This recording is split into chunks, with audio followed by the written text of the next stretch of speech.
So how has been the trip so far? I think it's been another wonderful trip. This trip, in the way I think we conceived it, was different from the earlier trips in one big way, which is that in the earlier trips, as you remember, it was mostly about the salons, right? And salons are really where we talk to people who haven't yet come across Leela Life in any great detail. So it's the first time that they come and they meet me talking. I talk about what it's all about, what the knowledge is, and all that. That's typically what we do in the salons, right?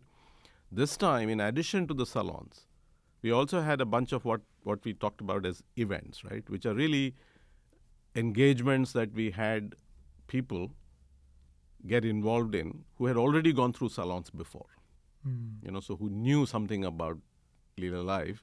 In fact, I think it's interesting. Over the last year, we've acquired quite a big group of people who I would call friends and family of Leela Life in New York City. And so, try and engage with them and give them something of value as events, right? And so that was the big difference between last time and this time. So I've thoroughly enjoyed both. In fact, we have a big community dinner coming up, or an evening that we're going to spend with a big group of people, I think tomorrow. So I think, excellent trip, very well organized. Very satisfied. Great, good to know that. We'll pass on the message to the team. The entire team has put together all the effort. Yes, I'm glad that it has been so rewarding for us. Few things that I want to know about the kind of people that we have met this time. Right. What do you think has now very clear to you that you started with this thinking, with the vision, with the clarity? What has really got affirmed that this is what it is, and what are some of the new nuances that you have picked up, perhaps? Okay, I think the two things that have totally been validated, and it's been gradually getting validated, but I think this trip has been particularly sort of helpful in strongly validating. One is, what are we helping people with, right? And I think it's become so clear to me now that the singular word is joy, but the joy as seen through the Indic eyes, right? Which is different from what we typically use the word for, which means a state of, well-being, right? So I think it's become very clear that there are a significant group of people who have got to a place of success, in the traditional sense of success, but haven't found what they were looking for. That was our hypothesis, if you remember, in the early days. And I think increasingly totally clear that is exactly the thing where they want to go forward on the path of success, but they don't want to pay the price that they have paid so far. And the price that they have paid so far is a lack of joy. So they have different experiences that describe that lack of joy. Some people have a burnout. Some people have had a huge hit on their health. Some people have had a situation where they are reactive emotionally to situations where they don't have the calm required for life. Relationships, all kinds of sort of places where that shows up, that I've got success, but I've paid a price.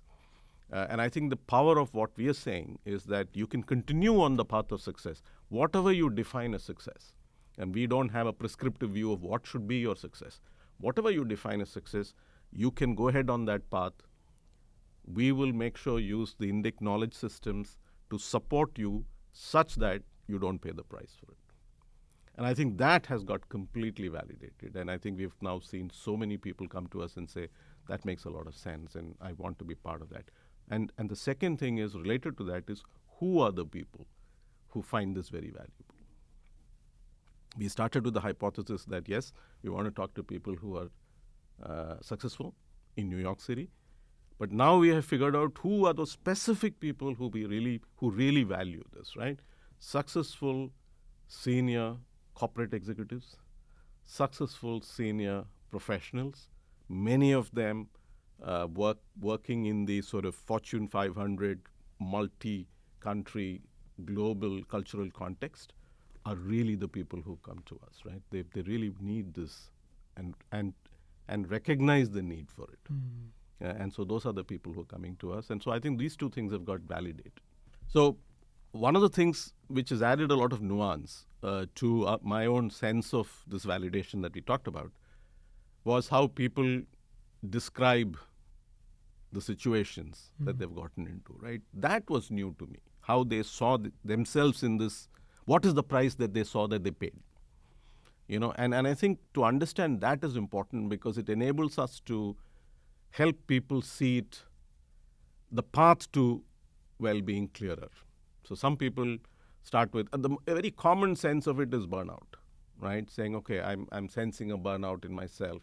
And so we can start the conversation with burnout and then help them see that it's actually a symptom of the fact that you haven't got to the right state. And what you need to do is not solve for burnout as you want to solve for the state or to change the state that you should get to.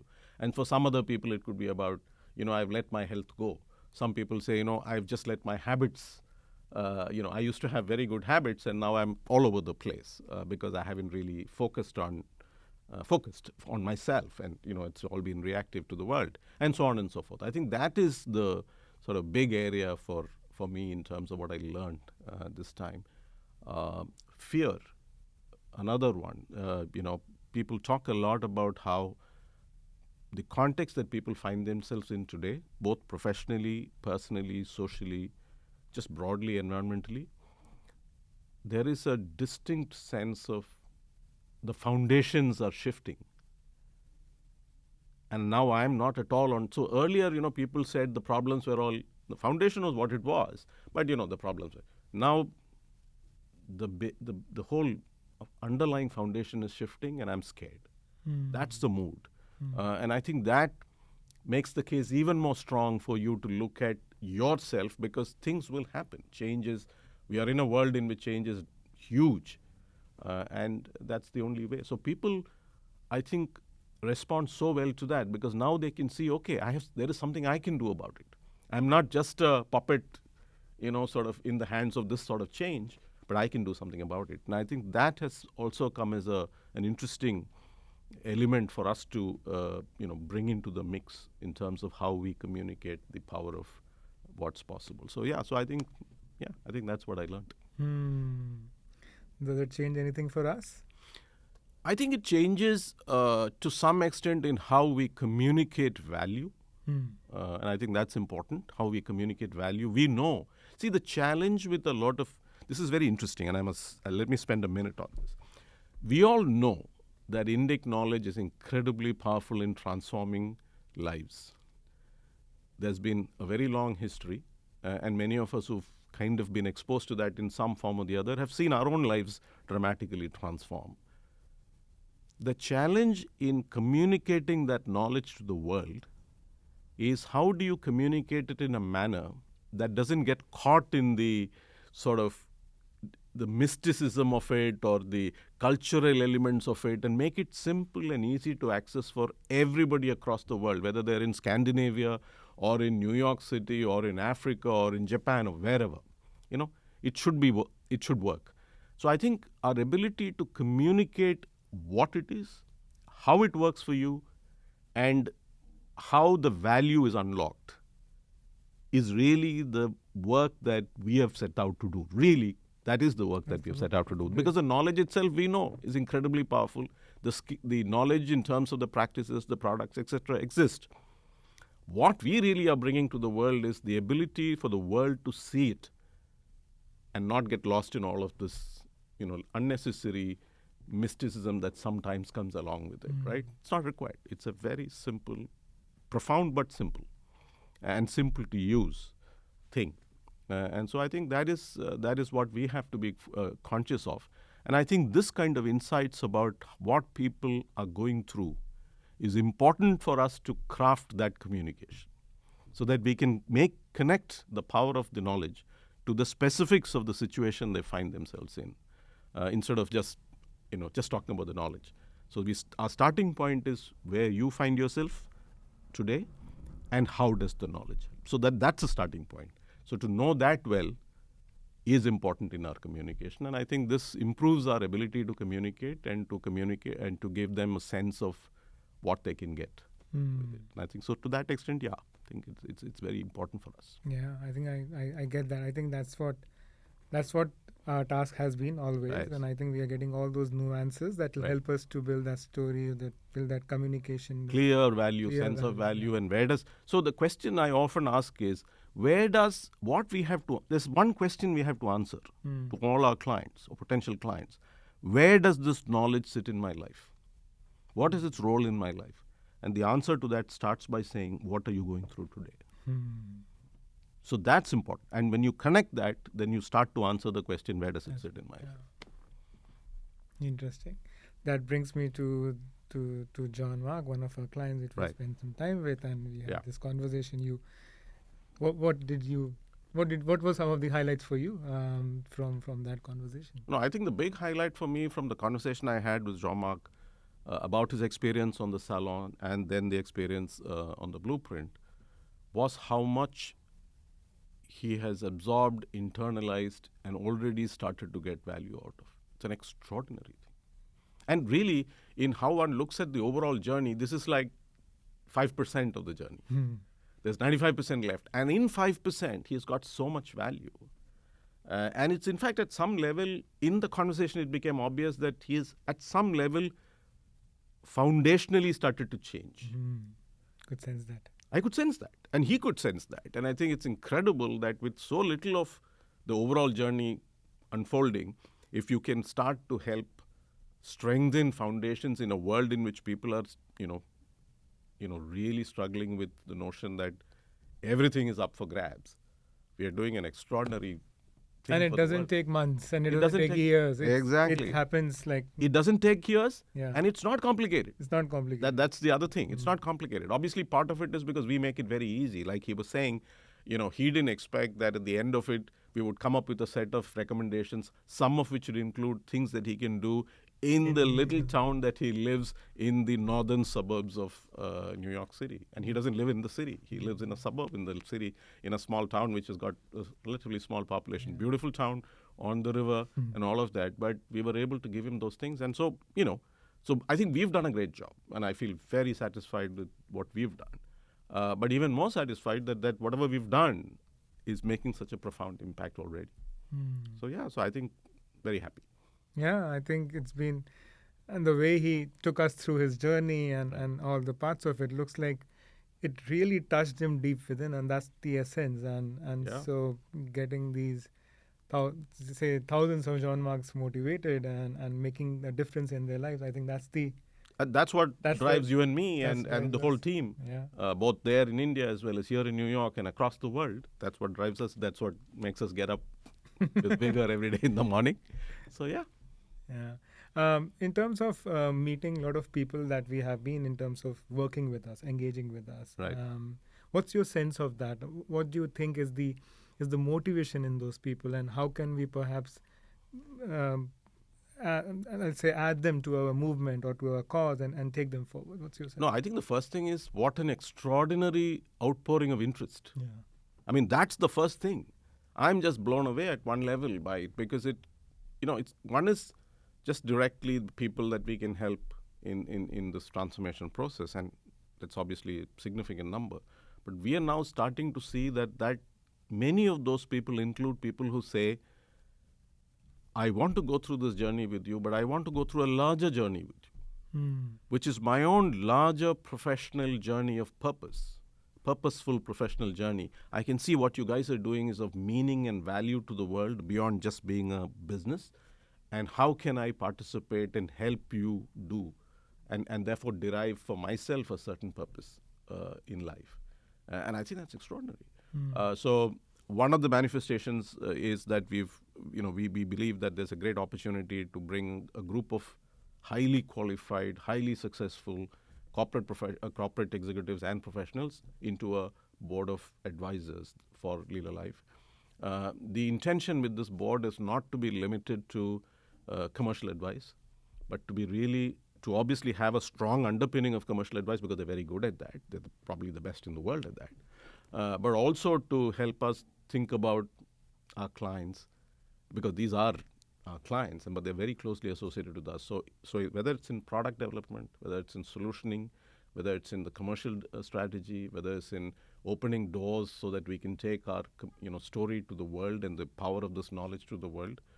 All of those are things that we can get these people involved. And there's already a lot of interest in taking the story to the world. And as you know, some of the people have already told us that the next time you're in the US, I want to introduce you to this and this and this group and that network and this event, and it's already happening. So I think, I think it's a great thing to be able to provide that and to then get the benefit of that into the movement. This is a movement. It is not just a company. It is a movement, and I think it's a movement that the rest of the world is sort of now starting to own for itself. In some senses, one of the great things about a movement, which is challenging to people who kind of are at the epicenter of starting it off, is that the control of the movement is not with you. Movement is a thing that happens by itself, and you have to be very comfortable with that playing out, with so many people getting involved and they taking charge and they doing multiple things and so on and so forth. So you have to have a little bit of, you must enjoy the process of hundreds of flowers blooming, not necessarily directly, you are not part of that directly, except at one level of providing a vision and making sure that it's broadly aligned to that vision. So it's reminds me of that video which Nahush showed us that day. Remember that movie video? That's right. One person starts. One person starts it, and then everyone starts to dance, and then that person can move out of it and enjoy the absolutely. And it's wonderful to see. And I can sort of sense the very early. I go back in time to thinking about after I still remember the day when I was standing out in the terrace. This was at my house. This was during the COVID lockdown time, and I remember I was finalizing in my head the framework, the 5x5 framework, and I was thinking about this. And one of the first people I thought of talking about this was you. And I was reflecting on that from that moment to today. The caravan has become bigger, right? So we started with two of us, and today, the dinner that we're going to have tomorrow is really an end point for, that point at this point in time. And I'm sure a year from today, it's going to be a very different situation. So it's wonderful to see. Yeah. In all of this, we have also met some very interesting people, those wellness professionals and executive coaches. That's right. People who have been around with our clients. Right. And they have been helping in their success journey. Right. And they have made a lot of difference in that. Right. Why do you think they are getting interested in us? And I'm sure I know some answers about it, but I'm just curious to know what's your view on that, and how can we take them forward in this journey? So I think that's a very good point, because all coaches or all sort of professionals of that kind, personal development professionals, have had historically a big focus on helping you succeed.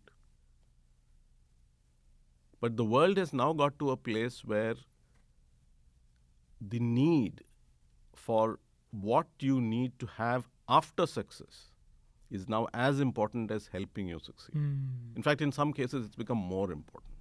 So executive coaches, life coaches, and all kinds of personal development professionals now have to shift gears to not just support you on the journey of getting to success, but help you on a journey post getting to success. And there is no framework in the world that appropriately does that. And I think we are probably the first in the world to say, very squarely take that stance and say, success you know how to get to. You've got the support that you need. What you don't have even a little bit of is the support necessary and the approach necessary to navigate a life post-success, once you've got to success. And I think they recognize that these guys have that, and this knowledge that they bring has of great value. And I think that, and the early movers in that, within that system of coaches and other personal development professionals, are the ones who are coming to us. They are the visionaries.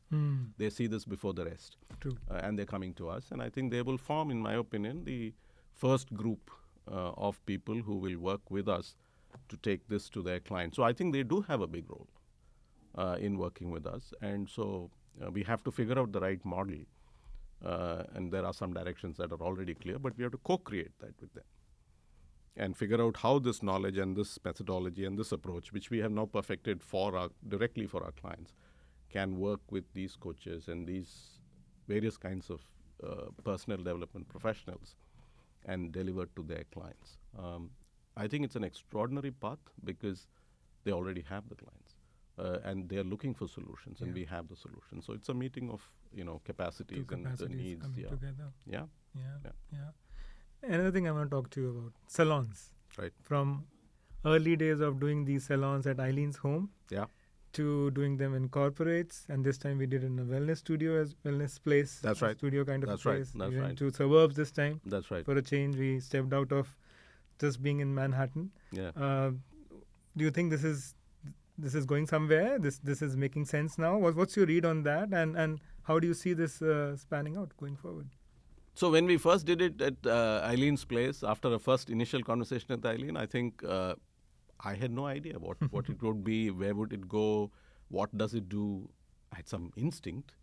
But as it started to play out, it became clear that the power lies in two things in a salon. One is the structuring of the space. It's very intimate. It's a small group, typically 10, maximum 12 people, so 8 to 12 people, all coming together into a very comfortable space. So like our conversation with Jean-Marc, he mentioned how the salon was a safe space. So a place of comfort, a place among friends. Even if you don't know the other people, it's very much that kind of a thing. So I think that we have figured out is powerful in this kind of a context because it allows people to come in and be themselves instead of this mask, and allows them to this thing. So I think that's been a big learning out of this, and we kind of stumbled upon it. I think it's also the nature of the knowledge and the way it's usually done is in small. So I think that's a powerful element of salons. The other big part, I think, of value, and I think these are the two things combined which is propelling these salons so much, is allowing people to be completely, to jump in at any point in time with questions, with the comments, with challenges, with, come up with anything. It doesn't matter. There is no right question or wrong question. There is no good comment or bad comment. It's what it is. And we will treat all of them with equal respect, equal affection at some level, and we will try and respond and help people see that. I think one of a big value in allowing that is that it allows us to answer and to place our knowledge, the knowledge we bring, in the context of their lives. Because the questions reflect real life situations.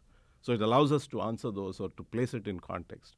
And so what that means is there's a lot of trust. Because there's a certain amount of trust when you communicate one way. And then there's a totally different level of trust when there are questions that come and you're able to answer those questions. And I think, so what this is happening, and I think that's one of the reasons why we're getting into more and more salons now, and we're seeing a lot of response in terms of people being really excited by the salons, right? Is that we are allowing for those questions and we're giving answers that make sense to them. Yeah, so I think there are a lot of possibilities around that going forward. And we will continue to do salons for a long time. But of course, my belief is that a year from now or a year and a half from now, when more of our clients have gone through the actual experience of doing this, we will have actual client evangelists. So we don't even need to necessarily take them through, by which time they would have read about this, they would have heard about it, they would have probably got a book from Leela Life which explained it. So there would be many ways, and most importantly, they would have talked to somebody who's brought this into their life and benefited from it. So I can see a tiring year and a half for me, but hopefully after that, it'll start to do its own thing. But I thoroughly enjoy it. It's this knowledge is passion at one level for me because of how much I've internalized and used it for myself, and I know that's the same for you. And so I think we thoroughly enjoy doing this in terms of taking it out, talking to people. It is tiring. It is intensely tiring. No session is anything less than hugely draining because you have to really answer questions. And most of the time there are new questions that you've never heard before, right? Because there are so many contexts. But it's good fun. You dropped it, the idea of the book. We need to do. I think it's important for people to have something to refer back when, what is this knowledge and how does that translate into the method and how is it relevant for me? We have to answer this in as many different formats as possible. So conversations like this on podcasts or on video, books, actual one-to-one, online talks and webinars, and all of that. We have to essentially go where the people are. And so we have to do it in every format. And yeah, so I think a book is very much on the cards. We should probably hope to have a book by the time we are back in the US next time. Amazing. Sounds like an amazing project.